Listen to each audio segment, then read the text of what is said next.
go. Lacey O'Neal. Lacey O'Neal.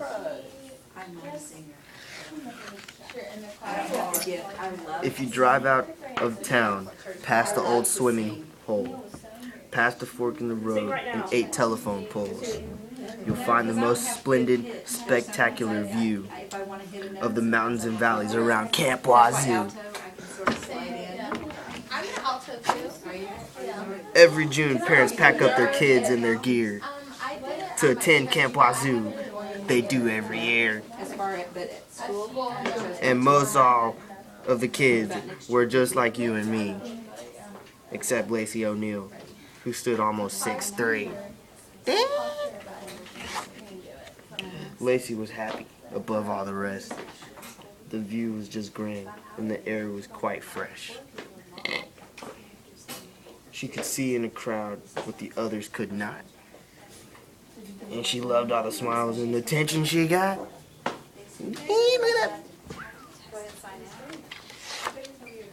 When a kite lost control in the breezes by chance and got caught in the top of a cottonwood branch. See? It was Lacey that always appeared to help out, because she knew, after all, what good friends were about.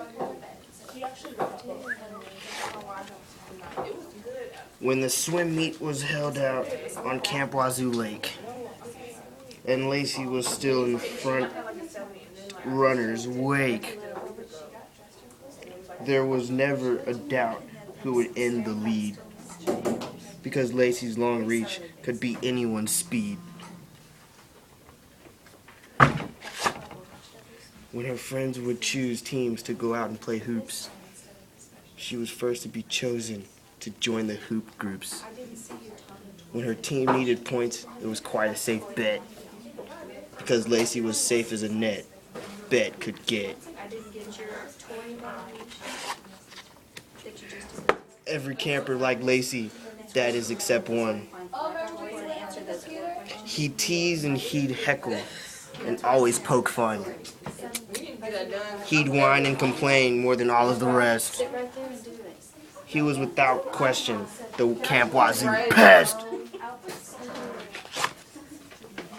So it really should come as no giant surprise that Milton the pest, who was half Lacey's size, would sneak up behind her and pull on her hair, make unkind remarks, or just treat her unfair. This guy. One day the camp leaders divided up names for the Camp Wazoo Yacht Club Canoe Racing Games. Each team would canoe along South Wazoo Creek for a chance to win ice cream and cake for a week. Team 1 readied Lacey to row the canoe against Milton, who happened to be on Team 2.